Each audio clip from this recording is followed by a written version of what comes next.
Alrighty, Juan. This is Juan Perdomo. This is my friend. This is for my podcast for Drugs and Society. We are talking about, yeah, that's a perfect intro. My research question: how does the perception of drugs vary in religion, and how does that shape our world? Juan, do you want to take a crack at it before? Well, I think that the perception of drugs is totally tied to the dominant religion of the region in question, right? I mean, whoever determines what's right and wrong has a lot of power saying what kinds of drugs are good and what kinds of drugs are bad. Uh, so I think that they're pretty tied together. I mean, I think you're gonna talk soon about the Rastafari's. So Yeah. Yeah, so kind of going, yeah, you kind of hit it right on the nail. Uh, I feel like religion has shaped our viewpoint of what a good drug and a bad drug is. Now we start with Christianity. We all know Christianity. Smoking is a sin. We're going to dive a little bit deeper into that here in a second, but they don't promote smoking. They don't promote getting drunk. More of substance in general. They kind of ex-nay it. Whereas we move along, Rastafarian, that culture embodies marijuana. They see it as a symbol of a god or a symbol of meditation, something that helps them get into a bigger connection with the things around them in their community.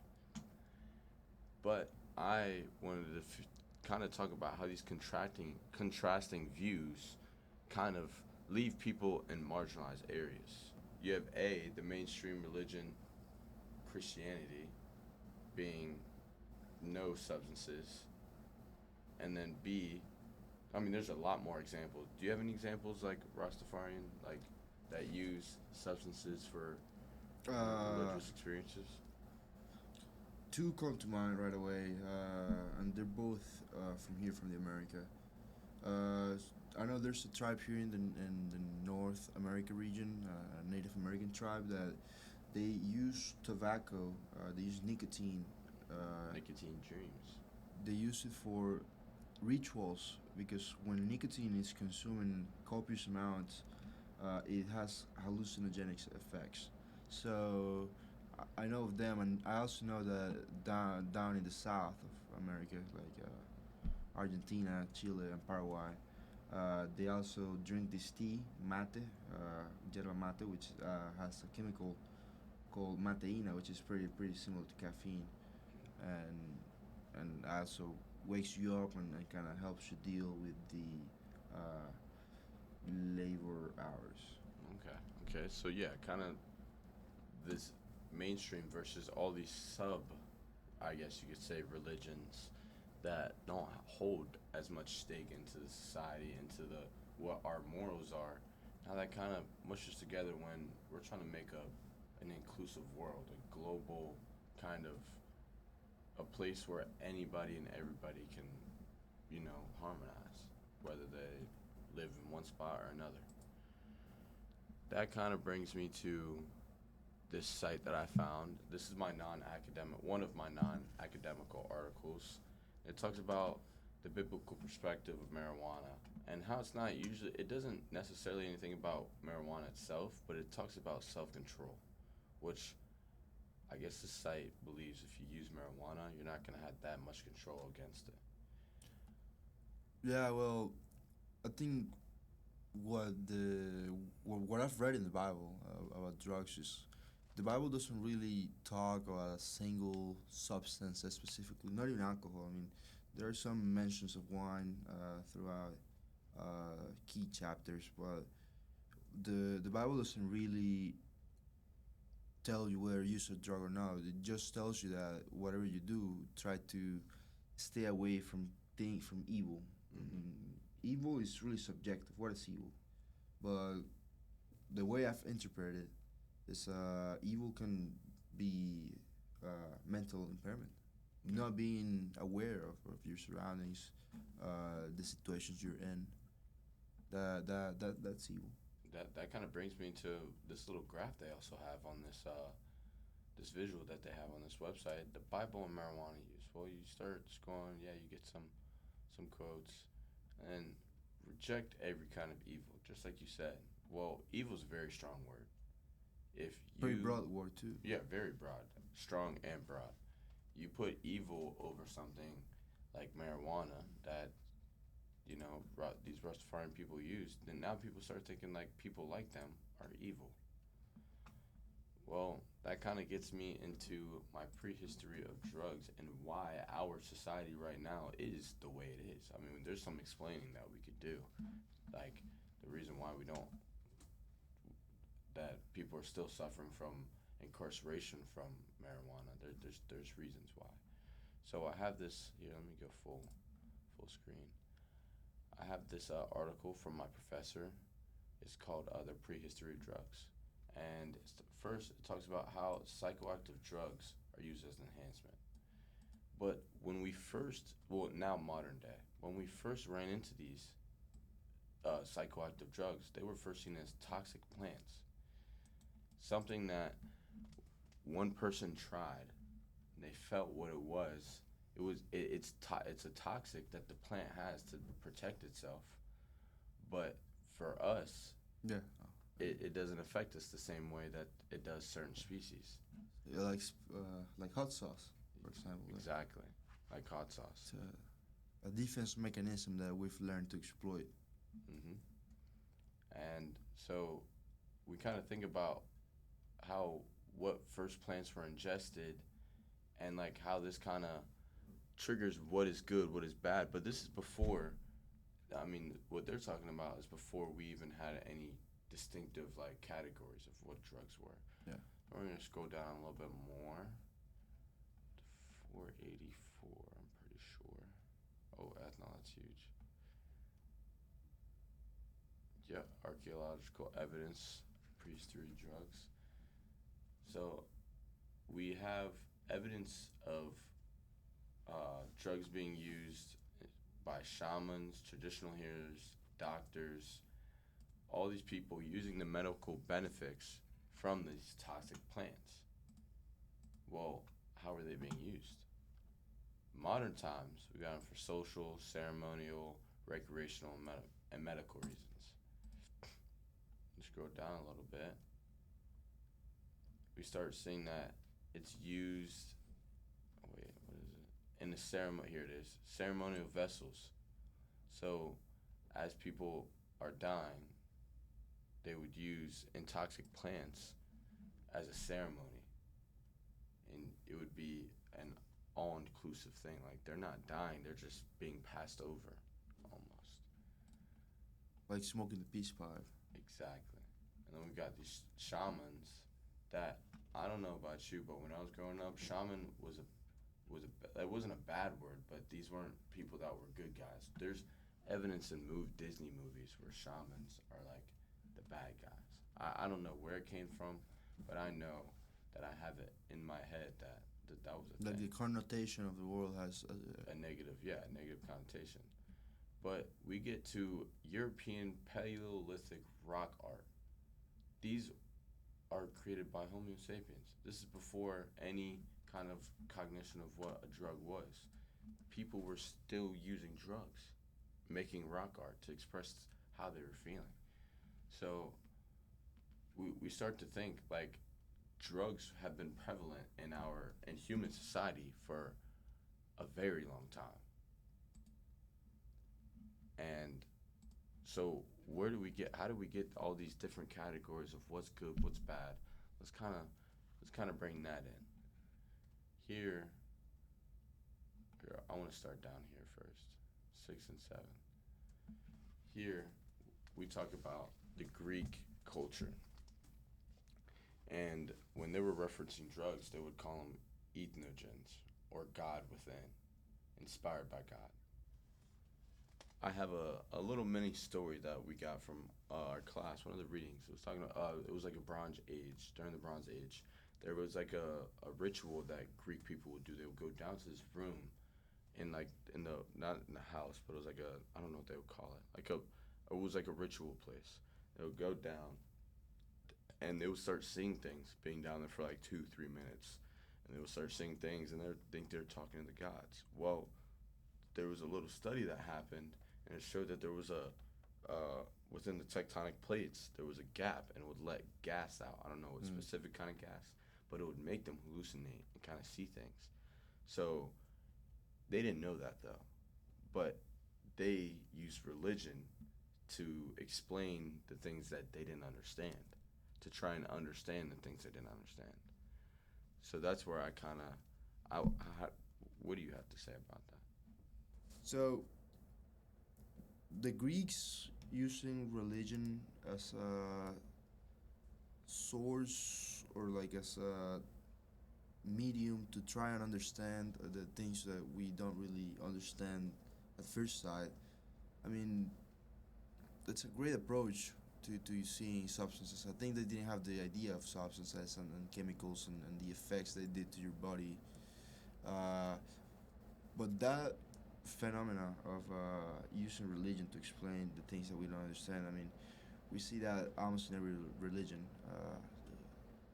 And makes you question a lot of things. Because I mean, we have the famous story of a Bible character talking to a bush and fire, Yeah. and this bush and fire is the representation of God. But then nowadays, like, we know that if you are walking in the desert and you see a bush and fire, it's probably a crack letting some natural gas out, and then due to the heat, it's just a natural fire, Yeah. and the gas is just feeding it. And then, Well, and if you would were to tell somebody you were talking to a bush on fire, they would yeah, ask you what you were on. yeah, You know, definitely. they wouldn't just believe you that you were talking to God through a bush on fire. But and that kind of gets us to like this idea of what is a drug. And I kind of like how this book defines it.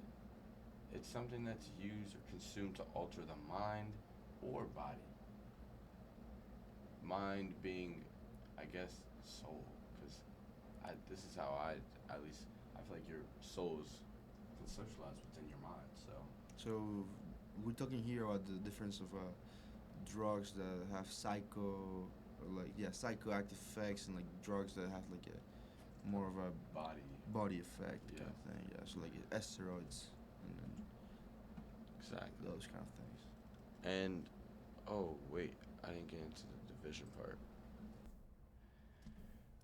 So I like how this book brings up how these different phrases, such as slaves, shamans, prophets, I don't know how to say that, witches, alchemists, natural philosophers, these words all have different connotations, but they kind of almost do the same thing in their respective community or culture. And we start seeing that, like, things called traditional remedies are different between different cultures. But when we start when there's one mainstream culture and a traditional remedy is now seen as just medicine, it's not a remedy, it's something that's normal. It's there it gets rid of, it marginalizes the different ways that can be of use, such as sugar. Have you ever heard the saying like, "Oh, you're feeling sick, have like a spoonful of honey or something Yeah. like that." And that's sugar, but that's what it's doing. The sugar, you're getting a sugar high. You're getting up. But then no one's talking about how, oh, you're feeling sick, smoke a blunt. No one's gonna say that to you because it's an illegal. It's been identified as an illegal narcotic, primarily because of religion.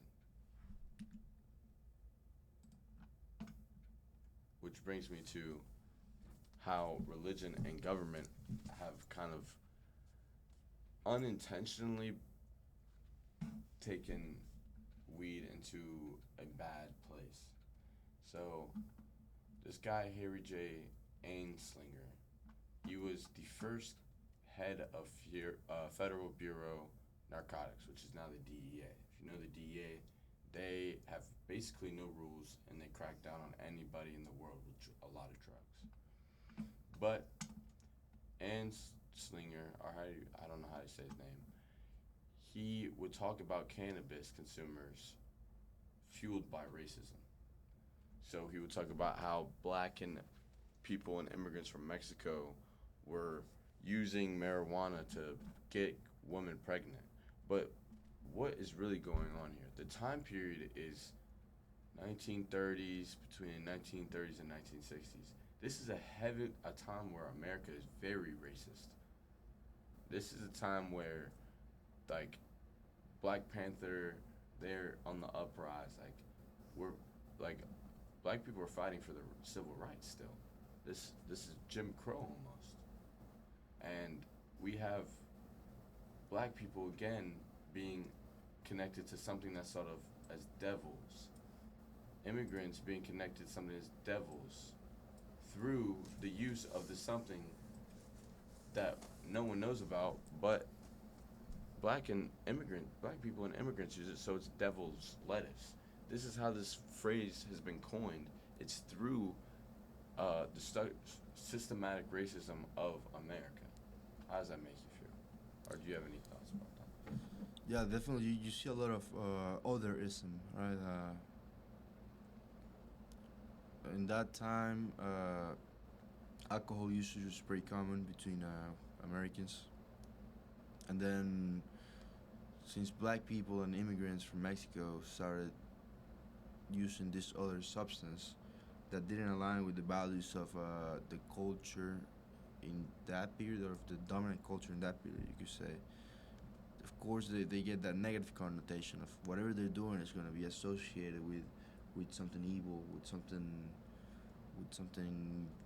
devilish.